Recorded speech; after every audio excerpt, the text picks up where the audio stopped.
Isso aí, gente. Agradeço muito o convite. Para mim é uma alegria imensa poder estar aqui mais uma vez.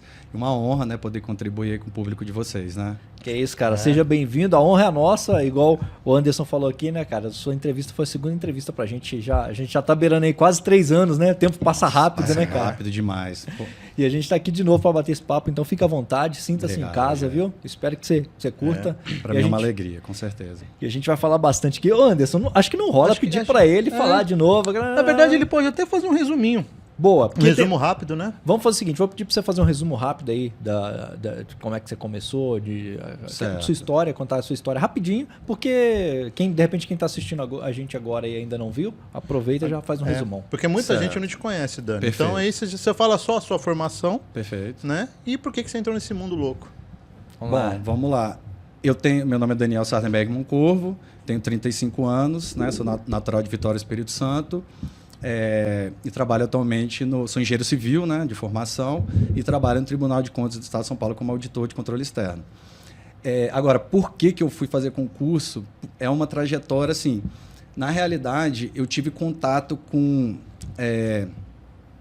o pai de um amigo meu, que ele era auditor fiscal de rendas do Estado do Espírito Santo. E eu frequentava muito a casa desse meu amigo, né? E nessas idas à casa do meu amigo, eu comecei a observar aquela realidade, comecei a conversar, às vezes eu perguntava alguma coisa, eu comecei a me interessar por aquilo, né? E na minha família não tem ninguém que é funcionário público, né? Ninguém é servidor público. E assim, os benefícios do funcionário público, no meu entender, são benefícios excelentes, assim.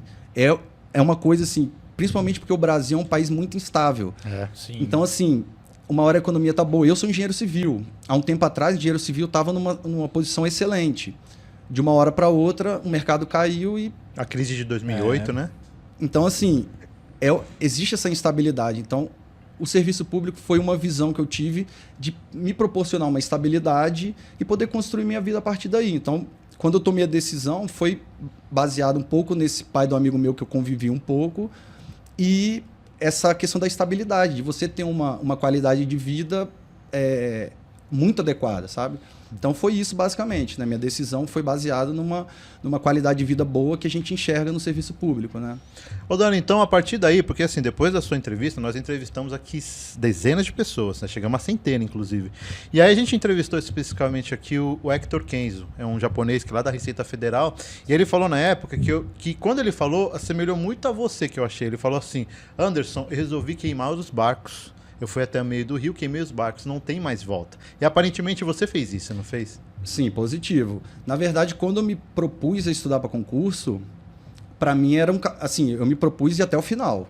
Então, em nenhum momento, obviamente, a gente vai passar por momentos durante a trajetória de dificuldade, de dúvidas, inseguranças. Então, isso aconteceu comigo e vai acontecer com todo concurseiro. E é importante a gente ter consciência do nosso propósito, o que a gente veio fazer aqui. Então, desde o início, eu me propus a passar no concurso, me organizar e botei como prioridade. Então, para mim, era um caminho sem volta. Eu ia até o fim. Então, em nenhum momento eu pensei em desistir. Obviamente, tive dúvidas. Na época que eu estava estudando, não tinha concurso. Tanto é que foi meu primeiro concurso.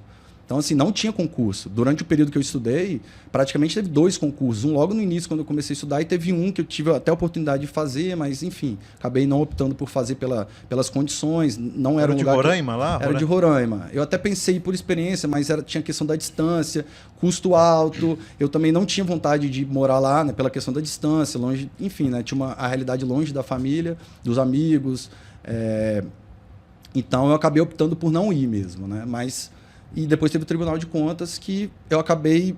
Eu estudava para a área fiscal, na verdade, né? Então, eu fiz esse movimento, que existe essas áreas correlatas, né?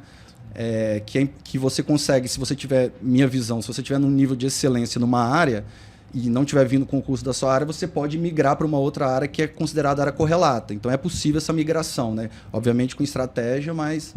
Na minha visão é possível, mas com bastante cuidado e sem ficar atirando para todo lado, né? Ah, sim. Na verdade, você focou a área fiscal no começo, mas você viu oportunidades também na área de controle, foi isso? Exatamente. Eu estudava para a área fiscal, eu fazia muito simulado, muitas questões. Então, quando eu comecei a estar num nível um pouco mais que eu considerava um pouco de excelência, pelos resultados dos simulados, assim, eu estava indo um pouco melhor, já estava melhorando o nível. Obviamente, muita gente estava na minha frente.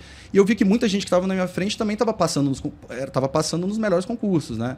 Então, você tem essa experiência na realidade dos simulados. Simula mesmo, né? Se você realmente se propor a fazer os simulados com seriedade, né? E eu já estava num nível, não estava vindo prova da área fiscal. E saiu o Tribunal de Contas. E logo que saiu, eu nem liguei, assim. Eu falei, não. Aí depois alguém me falou, o Tribunal de Contas saiu, não sei o que. Eu olhei, um carro super atrativo. Falei, olha, eu até hoje não fiz concurso, eu preciso fazer, eu vou fazer esse concurso. Aí eu entrei de cabeça, peguei o edital e não olhei para trás. Então, assim, mas eu já estava no nível fiscal mais maduro, já tinha uma experiência, embora, obviamente, não tinha feito prova, né? Mas já estava no nível mais de maturidade, de estudando com bastante seriedade, né? Então foi possível esse movimento, né?